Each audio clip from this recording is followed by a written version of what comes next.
que aqui se encontram, nos harmonizando, intuindo o nosso palestrante desta noite e harmonizando este ambiente. Agradecemos a presença de todos esses irmãos e que possamos emanar daqui os mais puros sentimentos de gratidão pela vida, pela saúde, e que possamos envolver os trabalhadores desta casa e a todos, Senhor, principalmente aqueles que perderam a fé em si, em Deus, nesse momento tão difícil de pandemia, de doenças, e que as pessoas andam muito conturbadas, mas que possam ter essa força, esse entendimento, os governantes das nações e a todos, Senhor. Agradecemos por mais esta oportunidade, as pessoas que se encontram lá no estado do Amazonas, para que possam mais rápido se restabelecer e criando uma zona na atmosfera positiva, de otimismo, para que a vida retome a normalidade, Senhor. Então, te agradecemos por mais esta oportunidade de estarmos aqui reunidos em teu nome, e que tudo que será dito aqui pelo palestrante, que seja de fácil entendimento para todos nós, para que possamos utilizar no nosso dia a dia, Senhor. Muito obrigado e que assim seja, Senhor. Bom, o tema da nossa palestra de hoje é reconciliar-se com os adversários. Ela está dentro do assunto do bem-aventurado aqueles que são misericordiosos, que é do Evangelho segundo o Espiritismo, capítulo 9, e o item é de 5 a 6. Então, o nosso palestrante desta noite é o nosso irmão Everton Araújo, a quem eu chamo aqui para iniciar a palestra de hoje. Everton, por favor, meu amigo.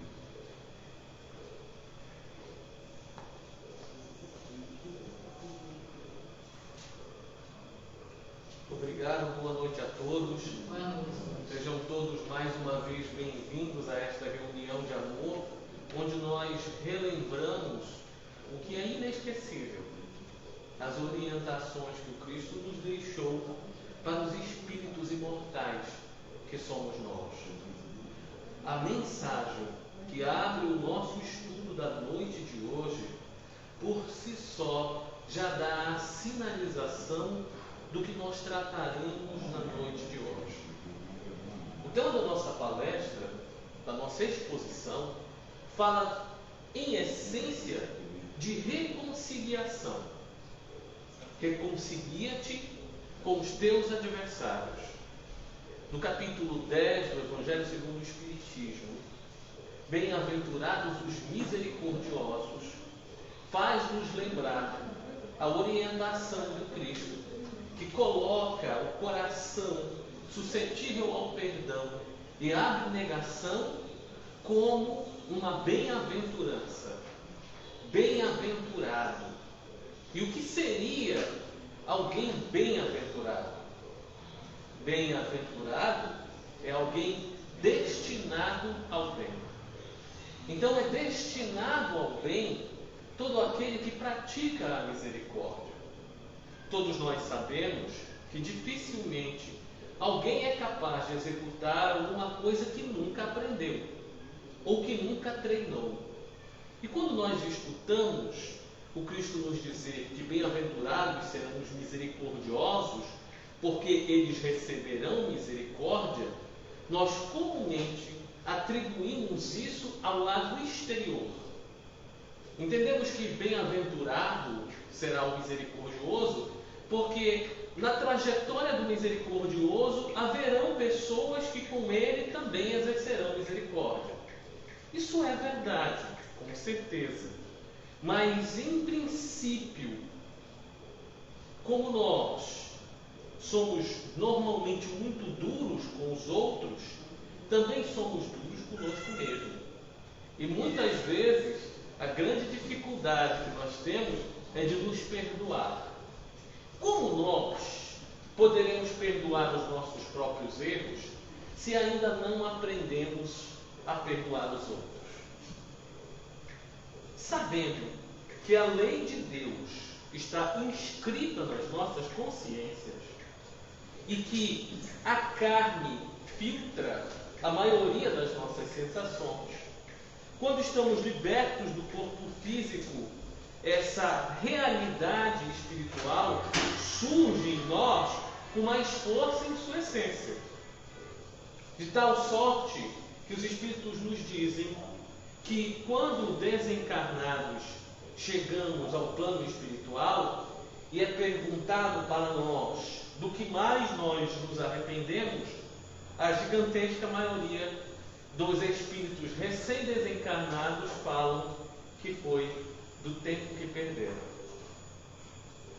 Muitas vezes nós caminhamos desperdiçando o tempo, como se a vida fosse simplesmente passar por ela, e como se ela não fosse um presente dado por Deus para o nosso aprendizado. Tudo o que nos circunda não nos circunda por acaso, nem mesmo as pessoas que nascem ao nosso lado, nem tampouco aquelas que nós encontramos. No livro Vinha de Luz, Emmanuel vai nos dizer que as pessoas e as circunstâncias que nos circundam querem, no fundo, demonstrar para nós a conduta que nós precisamos ter. De tal sorte, nós vamos encontrar, por exemplo, no colégio apostolar, após a desencarnação do Cristo, Estevão, irmão de Abigail, sendo o condutor moral, boa noite, de Paulo de Tarso. Ambos tinham idades semelhantes. No entanto, o orgulhoso doutor da lei, fariseu por nascença, tinha grande dificuldade em dividir a atenção pública com um homem desconhecido que vivia aparentemente entre mendigos, que guardava na profundidade da alma grande conhecimento do Evangelho, aprendido junto aos homens da casa do caminho: Pedro, Tiago, João e todos os outros apóstolos, que mantinham viva a lição misericordiosa do Cristo de que fora do exercício sincero do Evangelho verdadeiramente não há salvação. O Evangelho é um conjunto de orientações para todos nós, que podem ser decorados. Se nós pegarmos esse livro e estudarmos ele todo dia, nós com certeza, com o passar do tempo, pelo esforço, vamos decorar o que nele está escrito. Mas simplesmente lê-lo sem praticá-lo pode, na verdade, trazer para nós um grande equívoco. Achar que por conhecer a palavra do Cristo, nós já somos sábios ou caridosos. Mas o Evangelho do Reino, se nós olharmos, não foi constituído de homens sábios. O mais sábio de todos eles nasceu numa manjedoura e se circunscreveu de pescadores analfabetos. Desenvolveu na intimidade do coração de cada um daqueles que o seguiam a verdadeira sabedoria, que era a aliança da prática à teoria. Tão dedicado à oração sincera, porque poucas vezes nós paramos para pensar que a palavra oração pressupõe horas de ação. O Cristo pregava às multidões, mas também estava empenhado em socorrê-los, de fato, e não somente com palavras. O Evangelho não dispensa a atitude sincera de um coração sensibilizado. Quando nós abrimos o nosso encontro, a espiritualidade responsável por esse trabalho traz para a advertência de todos nós que nós devemos tomar cuidado com o fermento dos fariseus. Porque homens há que se consideram perfeitos, trazendo grande equívoco na própria alma. E em relação a essa perfeição, que se trata só de aparências, Emmanuel vem nos lembrar que o homem que se considera perfeito é aquele que mais próximo está do erro. Porque o homem que se considera perfeito acha que não precisa aprender absolutamente mais nada e se encontra assim fechado a todos os aconselhamentos. Paulo de Tarso vem nos dizer que nós devemos observar a natureza dos espíritos para saber se eles são de Deus ou não, como quem relembra as orientações do Cristo a respeito dos falsos profetas.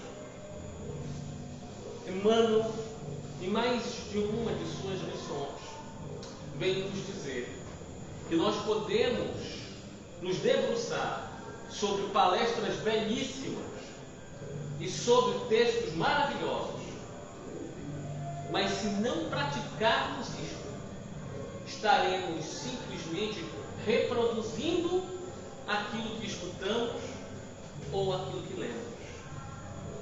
E se nós simplesmente reproduzirmos isto sem praticá-los, o que nós estaremos verdadeiramente fazendo?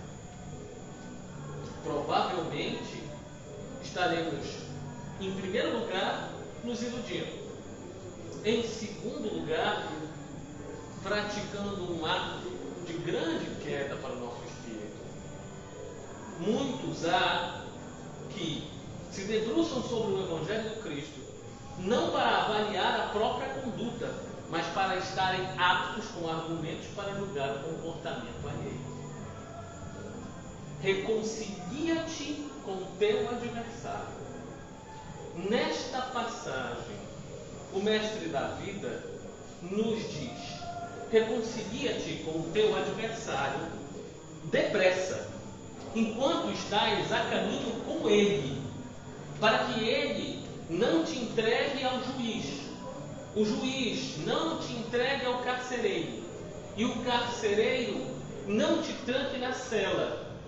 E lá, em verdade, eu vos digo, não sairás até ter pago o último ceitil, que nós podemos entender como o último centavo, porque o ceitil era a menor fração de um denário, que era o dinheiro utilizado pelos judeus à época. Reconciliar com os nossos adversários, enquanto nós estamos a caminho, de forma rápida. Por que nós precisamos nos reconciliar com os nossos adversários? Porque ao desencarnarmos, traremos no nosso pensamento, na nossa essência, a mancha de estarmos em incoerência com a lei natural. E precisamos, sinceramente, praticarmos o Evangelho muito além de simplesmente propagá-lo da boca para fora. Lembramos o Cristo citando Isaías a respeito do povo que simplesmente lhe adorava com palavras, quando ele fala assim: bem profetizou a respeito de vós, Isaías, é em vão que este povo me ordena com máximas e ordenações humanas, porque deixa perto de mim a boca, mas mantém longe de mim o coração. E será que o Cristo, sendo o guia e o modelo da humanidade, trazendo as orientações para que o espírito permaneça em paz, pode ser ignorado por nós? Certamente que pode. Lembrando Paulo de Tarso, todas as coisas eu posso, porém nem todas elas me convêm. Cabe a nós, que já não somos assim tão rudes, saber escolher dentre as coisas que nos são ofertadas. Qual é o melhor caminho para nós? O jugo do mundo ou o jugo suave do Evangelho? o fardo do mundo que pesa sobre as costas, ou o fardo suave do Evangelho, que enobrece a alma e traz paz ao espírito. Se assim não fosse, nós aqui, certamente, não estaríamos reunidos. Nossos adversários geralmente são vistos por nós como obstáculos, como empecilhos, como incômodos. Mas os adversários se apresentam para nós de diversas formas. Muitas vezes, nós casamos com o adversário. Muitas vezes, nós somos os pais do adversário. Muitas vezes, nós trabalhamos com o adversário do passado, que agora vem reencarnado pela lei de justiça, misericórdia e amor, para conviver conosco no mesmo lar. E aí surgem antipatias absolutamente inexplicáveis. Um filho não suporta um dos cônjuges, é muito próximo da mãe, mas muito distante do pai. 3 irmãos duelam entre si, mas todos foram criados da mesma forma. Pessoas que nós nunca vimos despertam em nós grande animosidade. Adversários. Se nós compreendermos a essência do ensinamento evangélico, veremos que é necessário um ajuste de lentes para compreendermos que, como nos diz Emmanuel na mensagem citada no Vinha de Luz, as pessoas que nos circulam e as circunstâncias em que nós nos encontramos com ela querem dizer muito do que nós precisamos fazer. Quando Cristo nos diz: quando te pedirem a túnica, entrega até a capa. Quando te constrangerem a caminhar 1000 léguas, caminha 10.000, é a respeito desse esforço pessoal que cada um de nós precisa fazer para atingir a plenitude da maturidade espiritual. No entanto, nós somos espíritos infantis ainda. Basta ver a natureza da nossa habitação. Habitamos um planeta de provas e de expiação. Não estamos muito distantes da pureza de coração, de qual ostentam os nossos irmãos, considerados na escala espírita como espíritos puros. No entanto, esta recomendação é para que nós despertemos e possamos usufruir de toda a felicidade que nos é possível na condição moral no qual nós nos encontramos. Toda grande jornada começa com um pequeno passo. Mas a nossa teimosia, o nosso orgulho e muitas vezes o nosso medo nos impede de darmos o braço a torcer. Porque, na grande maioria das vezes, nós não estamos sensíveis à necessidade do outro, mas presos à necessidade nossa de termos razão. E a razão, numa discussão, poderá trazer a paz? Ou uma sensação enganosa, momentânea e fugidia, de que nós somos vencedores?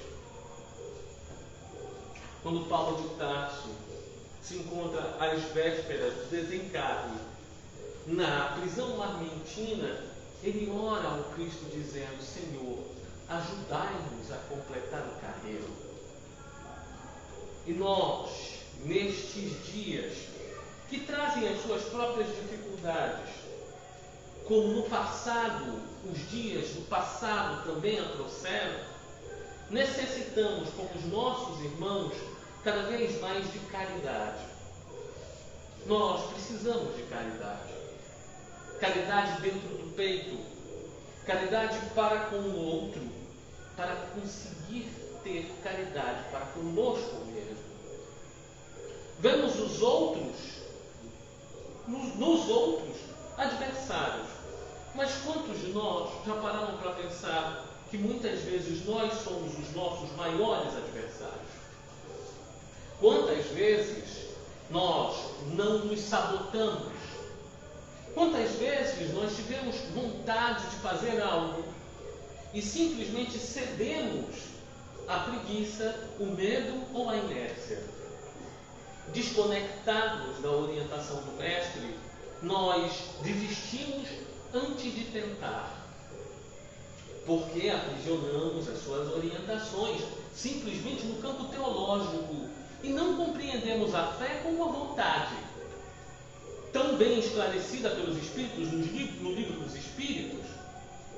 Lembrando que o Espiritismo é o Consolador prometido, aquele que veio explicar para nós tudo aquilo que o Cristo não pôde nos ter dito. Se tiveres a fé, dizia ele, do tamanho de um grão de mostarda, diga aquele monte, se mova e ele se moverá. E quando nós escutamos isso, nós imaginamos uma fé sublime, a fé dos santos, uma fé transbordante, capaz de inundar todo o planeta.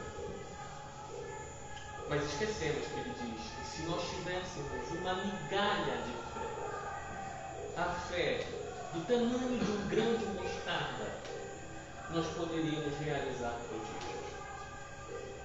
Muitas vezes isso nos deixa profundamente chocados, porque nós divinizamos o Mestre, muitas vezes com a desculpa de não ter que copiá-lo. Quantas vezes nós não usamos a seguinte expressão: não, errar é humano, perdoar é divino.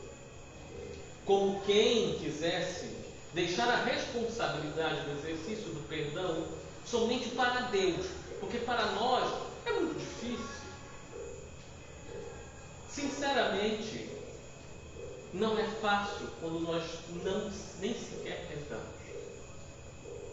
Mas quando nós nos observamos e paramos para olhar para dentro do nosso próprio coração, quando nós escutamos as orientações do mais alto, quando nós nos lembramos de Santo Agostinho nos dizendo que todas as noites avaliava o seu próprio comportamento para ver o que era certo e corrigir o que era errado, nós vemos que o perdão precisa ser exercitado. Mas antes de tudo, precisa ser desejado. Eu preciso querer perdoar. Bem-aventurados os misericordiosos, porque eles receberão misericórdia.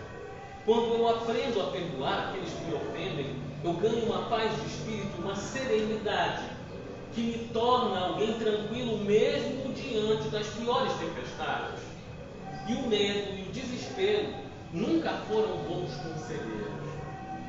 Os homens que se iram com facilidade atraem para si próprios um estado de perturbação que impedem até que eles possam avaliar a situação como ela verdadeiramente é. A raiva que nasce na base do nosso cérebro, também conhecido como cérebro reptiliano, explode em movimentos de pulsão que navegam todo o nosso cérebro e atingem o nosso lóbulo frontal, que também é conhecido como neocórtex, que é o último grau de evolução que nós conseguimos atingir. E é aqui que nós elaboramos as nossas decisões. Mas quando a raiva que vem da raiz do cérebro reptiliano, que se conserva nos nossos instintos, o animal, por exemplo, ele não raciocina, mas ele sabe que quando algo o ataca, ele precisa fugir ou atacar. Quando nós nos dispomos a simplesmente reagir às ações, nós estamos abrindo mão da ação. E aí percebam a grande diferença. Se alguém reage a alguma coisa, normalmente é porque ela foi pega de surpresa.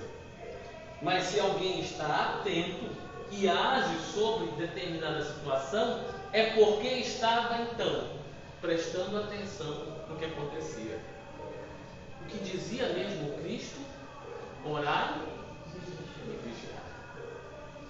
Quando nós simplesmente reagimos, nós, na verdade, damos prova de que não estamos orando, nem tampouco vigiando. Nós somos pegos de surpresa. E aí, muitos ainda duvidam do fato de que muitas vezes nós caminhamos pelo mundo com uma consciência de sono. Uma consciência de sono. Nós não andamos despertos. A maioria dos homens não vive só um sono, se atormenta num pesadelo. As doenças da alma que atingem o corpo físico dão prova disso. 380 milhões de depressivos ao redor do mundo todo. Desesperados, aflitos, sentindo-se abandonados, perdidos. Perderam não só o endereço de si próprios, mas perderam também o endereço de Deus. Acabaram se constituindo os seus próprios adversários. Mas no contexto do Evangelho segundo o Espiritismo, esse reconcilia-te com os teus adversários tem uma orientação em um sentido mais específico.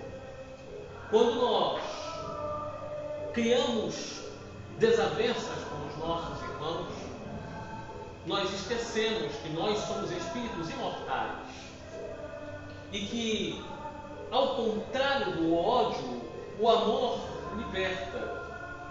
E se nós temos desavenças e resolvemos estas desavenças, estamos nos dispondo a novas experiências e novos convívios. Mas, se nós odiamos, certamente voltaremos juntos. Porque precisamos resolver uma tendência. Porque ao contrário do amor que liberta, o ódio faz o contrário, aprisiona. Aprendestes o que foi dito, disse o Cristo. Odiai os vossos inimigos. Eu, porém, vos digo, mais de 800 anos depois de Moisés, mas por vós, amai os vossos inimigos, orai pelos que vos perseguem e vos caluniam. Nós aprendemos a achar que o perdão é algo que nós damos a alguém para libertar a pessoa que nos ofendeu da dívida que ela tem conosco.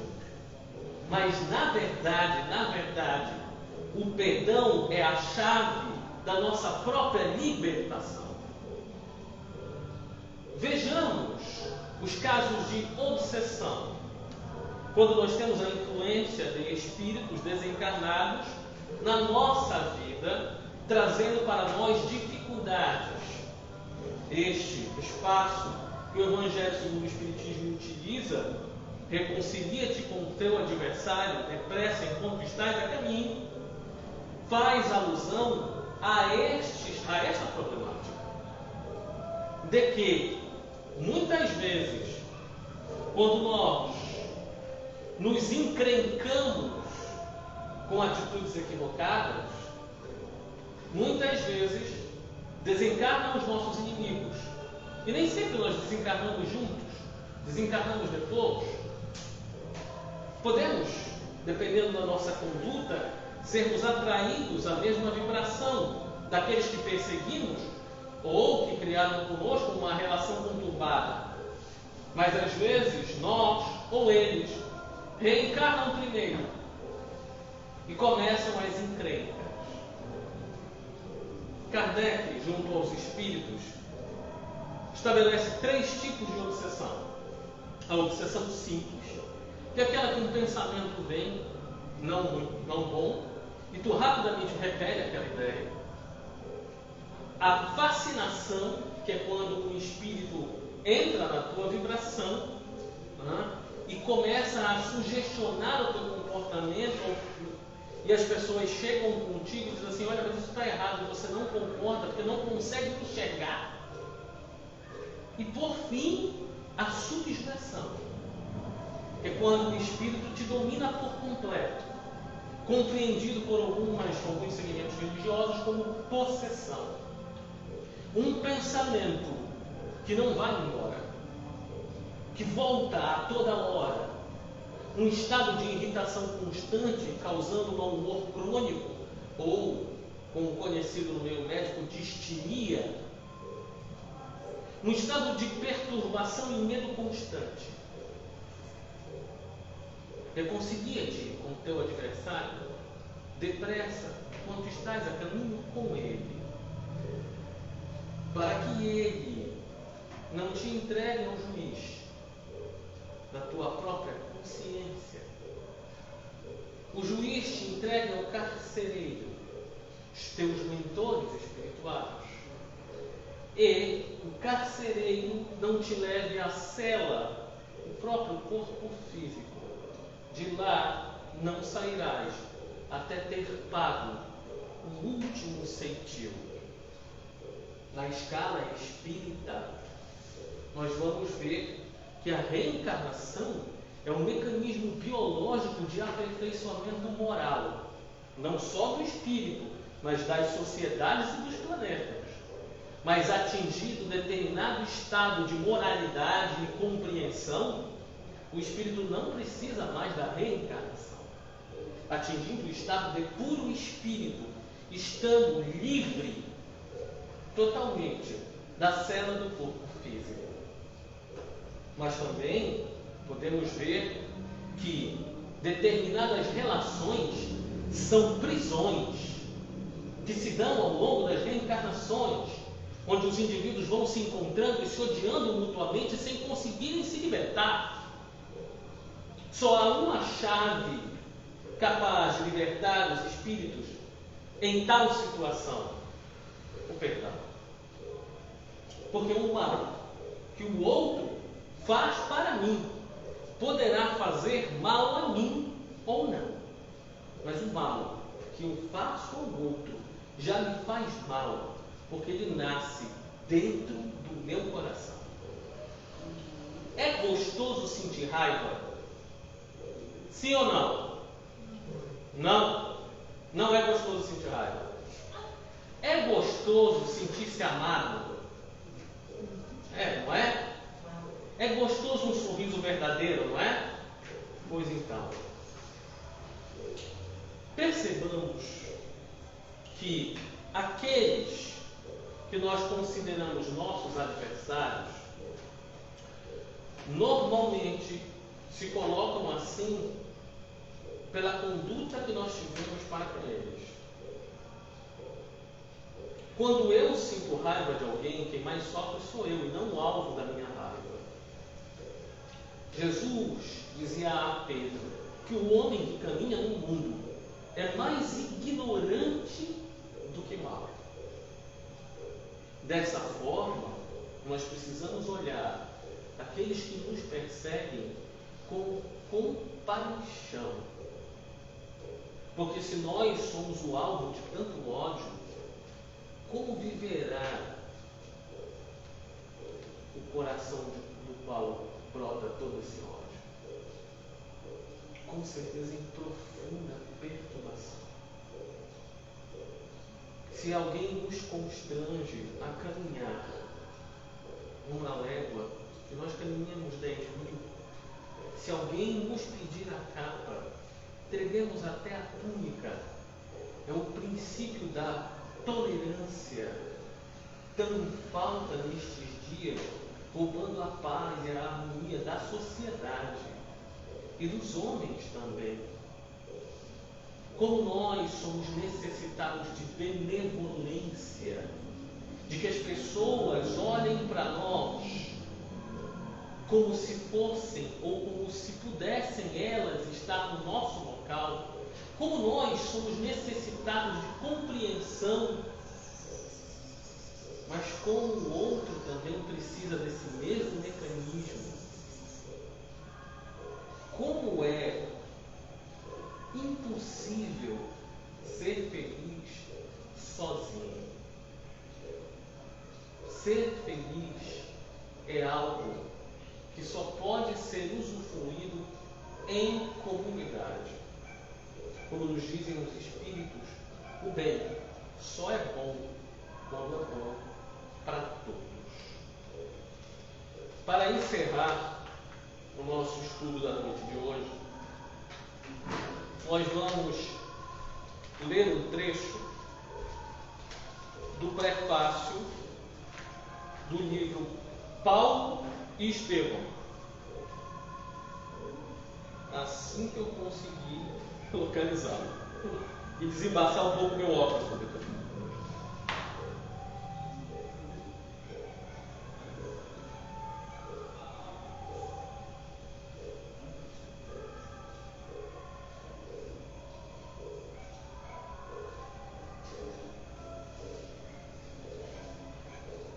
Emmanuel,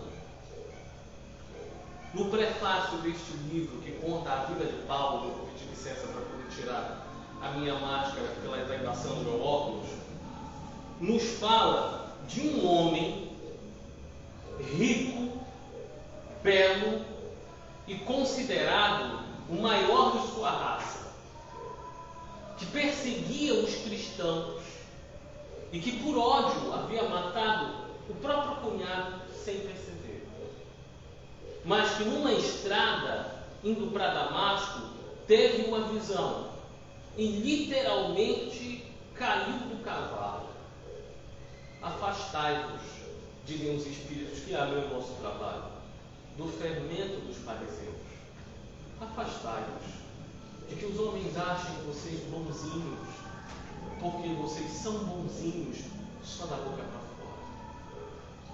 Que não se veja a mão esquerda, o que dá a nossa mão direita. Que o Evangelho praticado por nós possa ser um Evangelho franciscano vivido pelo pobrezinho de Assis, que dizia a toda aquela multidão da ordem franciscana a necessidade de fazermos o Evangelho todo dia, se necessário, até com palavras. Porque o Evangelho é flor que brota na intimidade do coração. É luz que se acende no nosso peito e clareia a escuridão. Abrasa, conforta, envolve todos aqueles que nos circundam, mas principalmente aquece a fonte da sua própria luz. Emmanuel nos diz assim: certo é que o inesquecível tecelão, porque Paulo de Tarso, de doutor da lei, virou um artesão de tapetes, trazia o seu ministério divino. Mas quem estará no mundo sem um ministério divino? Acendei a vossa luz, dizia o Cristo. Para quê? Para que os homens digam: olha só como ele é bonzinho, olha como ele é caridoso, olha que bonitinho. Não. Acendei a vossa luz, para que os homens, vendo a sua boa obra, glorifiquem ao Pai que está no reino dos céus. Porque independentemente de que se é assistência social ou se é promoção social, um homem morrendo de fome, quando recebe um prato de comida, se lembra imediatamente de Deus. E quem foi o veículo de Deus naquele momento para ele? Foi a tua mão. Naquele momento tu acendeu a tua luz. Não para que ele diga o quanto tu é bonzinho, mas para que ele se lembre que Deus existe e que ele não caminha sozinho. Não é o fermento dos fariseus. Se possível, quase até escondido. Para que os homens te surpreendam com atos de bondade e nem não se escandalizam com a maldade que nós trazemos ainda no nosso coração. Os Espíritos nos dizem que toda transgressão, toda, transgressão à lei de Deus é um crime. Mas nós achamos que só é criminoso aquele que transgride a lei dos homens. E continua falando. Muita gente dirá que desconhece a própria tarefa. Quanta gente fala assim pra gente, né? Mas eu não sei por que eu vim para cá, né? Eu não sei qual é o meu propósito. E Emmanuel diz: muita gente dirá que desconhece a própria tarefa, que é insciente a tal respeito, mas nós poderemos responder que além da ignorância, há muita desatenção e muito capricho pernicioso. Muitos de nós dizem assim: mas eu não sei o que eu posso fazer para ajudar. Mas eu não sei qual é o meu propósito nessa vida. Emmanuel nos lembra que muitas vezes, quando nós afirmamos isso, além da nossa ignorância, há também muitas vezes preguiça em fazer o que é certo e vício em fazer o que é errado.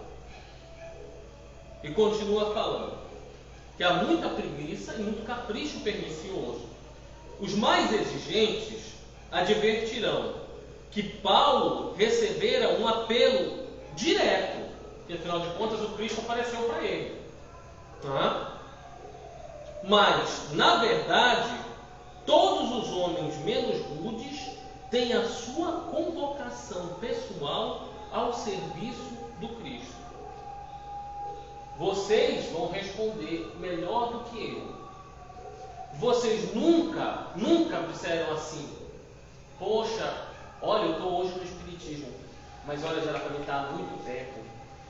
Olha, eu escutava umas coisas, sabe? Eu passava na frente do centro espírita, dava vontade de entrar e eu não fazia. Aí foi um dia que eu quase morri, que eu estava enlouquecendo, e eu disse: não, eu tenho que entrar no centro espírita. Será que Emmanuel está errado? Ou será que ele está certo? E continua falando. As formas podem variar, mas a essência ao apelo é sempre a mesma. O chamado para a gente é pessoal, mas a essência do chamado é sempre de uma reforma moral. Sempre. Pode ser um acidente que eu sofro, pode ser o meu filho que é curado de um câncer, pode ser a clarividência que apareceu na minha vida, uma obsessão pela minha surdez. Mas a essência é sempre do chamado do melhoramento moral. A essência é sempre a mesma. É sempre: olha, acorda, tu que dormes. Acorda para a vida. Porque o Cristo veio para que nós tenhamos vida, e vida em abundância. Poucas vezes nós paramos para pensar que o Cristo acabou com o conceito de morte. Ele não ressuscitou? 3 vezes depois, Paulo de Tarso diz: se nós não cremos na ressurreição dos mortos, então toda a nossa pregação é vã. Mas aí precisamos compreender que essa ressurreição é, na verdade, a sobrevivência do Espírito para o Espiritismo. Na materialização do Cristo, em diversas vezes, em diversos lugares, para os apóstolos, demonstrando que ele venceu verdadeiramente o mundo com os seus conceitos elevados e que nos pregava somente a verdade, a imortalidade da alma. O convite ao ministério chega, às vezes, de maneira sutil, inesperadamente. A maioria, porém, resiste ao chamado generoso do Senhor. Ora, Jesus não é um mestre de violências. E se a figura de Paulo avulta muito mais aos nossos olhos, ou seja, se a figura de Paulo, atendendo ao chamado, chama muito mais a nossa atenção, é por causa disso aqui que Emmanuel nos diz. É que ele ouviu o chamado, negou-se a si mesmo, arrependeu-se, tomou a sua cruz e seguiu ao Cristo. Até o fim das suas tarefas materiais. Ouviu o chamado, negou a si mesmo, se arrependeu, tomou a sua cruz e seguiu. Muitos de nós estacionamos em uma dessas fases. Ouvimos e não seguimos. Ouvimos, negamos a nós mesmos, mas desistimos. Ouvimos, negamos a nós mesmos, nos arrependemos, mas estacionamos na culpa. Ficamos parados ali, culpados. Eu não sou digno. Eu não sou capaz. Eu não vou dar conta. Mas Paulo de Tarso completou, cara. E assim vários outros homens que não se tornaram públicos cumpriram também a sua tarefa, mostrando para nós que nós também somos capazes. A necessidade de reconciliação é do espírito para consigo mesmo, para com o próximo e para com a lei de Deus, que é a própria lei natural. Que assim seja.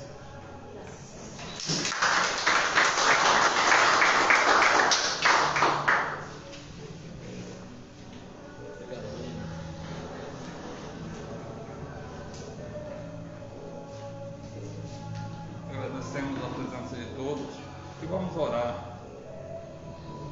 E agradecer por essa mensagem maravilhosa que o Pai nos trouxe, através do nosso companheiro Everton, que a gente possa refletir bastante para tirar os elementos necessários para a nossa modificação íntima. Jesus bom e amado Mestre, agradecido por mais essa palestra aqui no Cetrasol Tapanã. Muito obrigado. Muito obrigado, espiritualidade amiga, que nos concedeste esse momento tão felizes, tão oportuno, para que possamos extrair os elementos necessários para a nossa modificação íntima. Sabemos que é difícil, mas vamos na certeza de querermos acertar. Ajuda-nos, fortalece, no momento mais angustiante da prova, Pai. Abençoa. Abençoa todos nós que temos aquele problema com o nosso irmão, que nesse instante possamos emitir ondas positivas para quebrar toda aquela desarmonia, todos os problemas, e que possamos voltar à tranquilidade, Pai. Abençoa.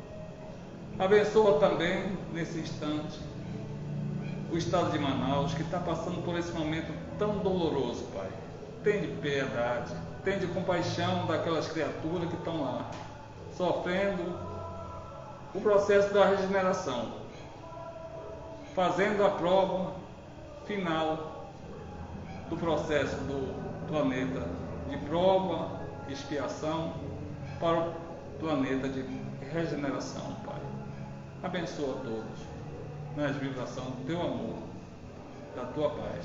Que a equipe de benfazejo, de Bezerra de Menezes, Camilo Salgado, Pedro Ernesto, possa estar derramando o bálsamo terapêutico em todos eles, curando, dando no norte, para que possam sair mais revigorado, uma nova disposição. E a nós, aqui, possamos ser agraciados com as bênçãos do Teu amor, da Tua harmonia, da Tua doce paz. E possamos voltar para os nossos lares num clima de muita tranquilidade, Pai. Abençoa nossas águas, em bênção de luz e força, energia positiva. Quando tomarmos, possamos ficar curados de todas as enfermidades, física e espiritual. Muito obrigado, bom Deus, por tudo. Muito obrigado, Pai. E assim nós pedimos para dar por encerrada a nossa reunião, dizendo: glória a Deus nas alturas, paz na terra, os homens de boa vontade. Muito obrigado, internauta do Facebook, YouTube Instagram, só temos que dizer muito obrigado. E esperamos contar com vocês na próxima quarta-feira, às 19h30, nesse bate-canal Cetra Sol, Tapanã, Belém, Pará. Obrigado.